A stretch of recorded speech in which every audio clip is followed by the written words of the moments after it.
Once upon a time, a long time ago, there lived a king named Midas. Midas was a very rich king, but he was not a happy king. For with all his treasures of gold and jewels, this greedy man still longed for more wealth. All day he would think only of gold. Restless nights as he tossed about on his royal bed, he dreamed of more gold. He wanted above all else to become the wealthiest man in the world, and often he would forget his young daughter Marigold, whom he truly loved very much. And so for long hours, little Marigold played all alone among the lovely flowers of the spacious palace grounds. Bright, shining yellow flowers were her favorites, and she fashioned each day a bouquet of the most perfect of them to put upon the palace tables.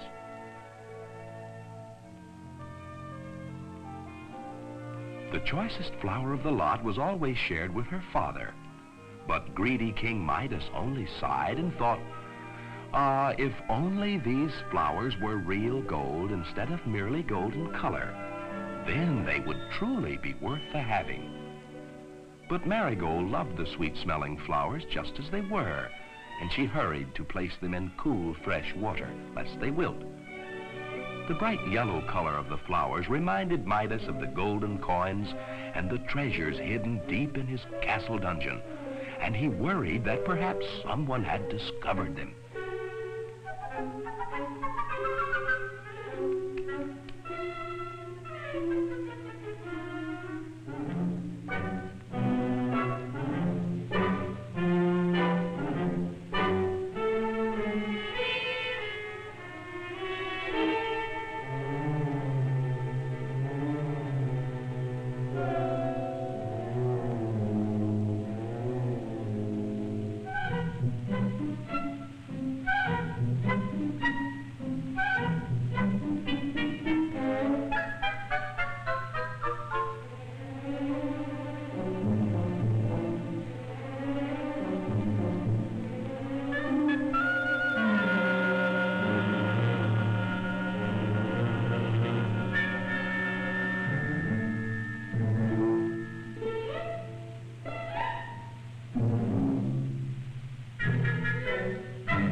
"Who are you, and how did you get in here?" cried King Midas in great surprise.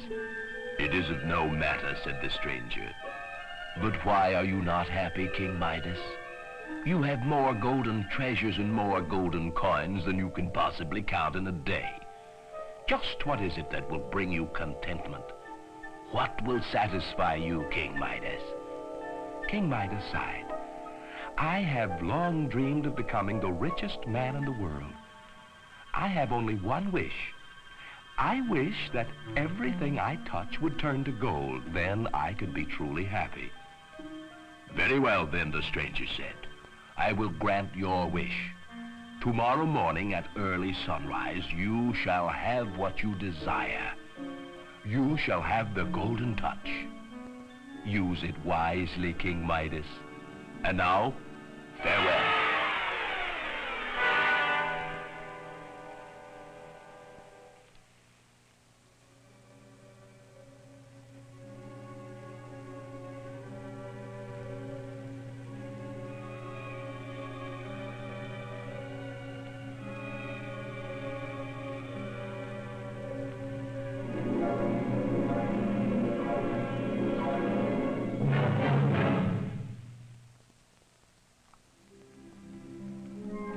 Not wanting to go to bed lest he oversleep, the king dozed that night in a chair at the head of his dining table.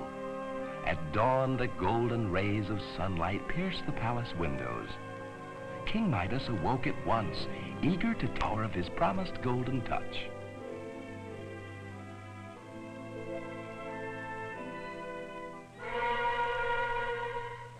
At first, the king could not believe it possible. But when he rapped upon the chair, he knew it to be solid gold. Then one slight touch of his hand, and his throne too turned to glittering gold. Now King Midas knew that as long as he lived, he, King Midas, would be the wealthiest man in the world. For who could have more gold than he?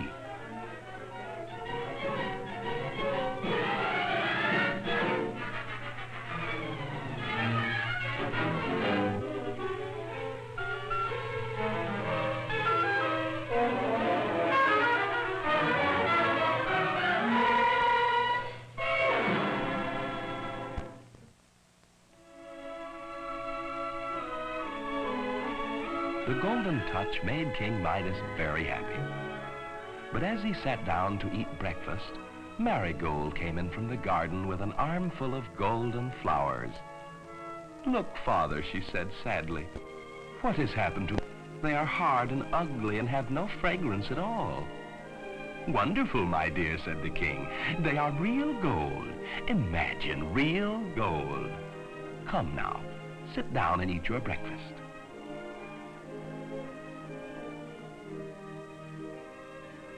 King Midas was very hungry, but as he reached for an egg, it turned to gold at his touch.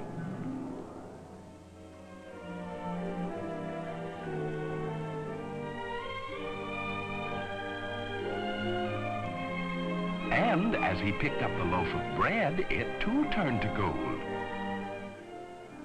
"Oh, this will never do," thought the king to himself. "Such a costly breakfast and not a thing to eat." He was angry with himself for ever having wished for the golden touch, and he was angry at the stranger for having granted his wish. It saddened Marigold to see her father so. She wanted to comfort him. But when the old king touched her arm, poor little Marigold became a statue of rigid gold. King Midas, surrounded by all his golden treasures, now knew how all alone he was. Through his sobs, he heard the voice of the stranger. "Well, my friend, so you have made a discovery." Midas wept, for through his own greediness, he had lost the one thing he truly... "Which would you rather have, Midas? The precious golden touch or a glass of cool water?" "A glass of cool water," cried Midas.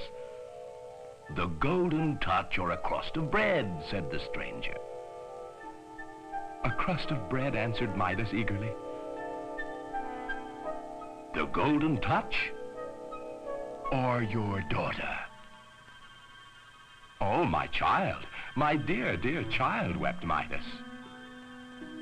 "Very well, then. If you wish to be relieved of the golden touch, wash your hands in the water of the river outside your garden.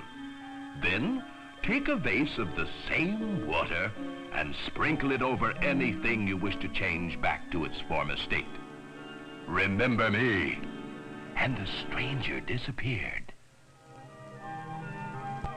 King Midas lost no time in obeying the stranger's words.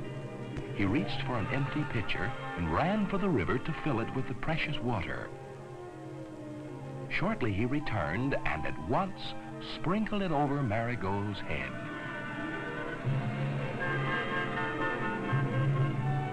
Soon all traces of the golden touch were gone, and he began to hate the sight of anything made of gold. The only gold that he did enjoy was the gold in his little daughter's hair. And so we are told, they lived happily ever after.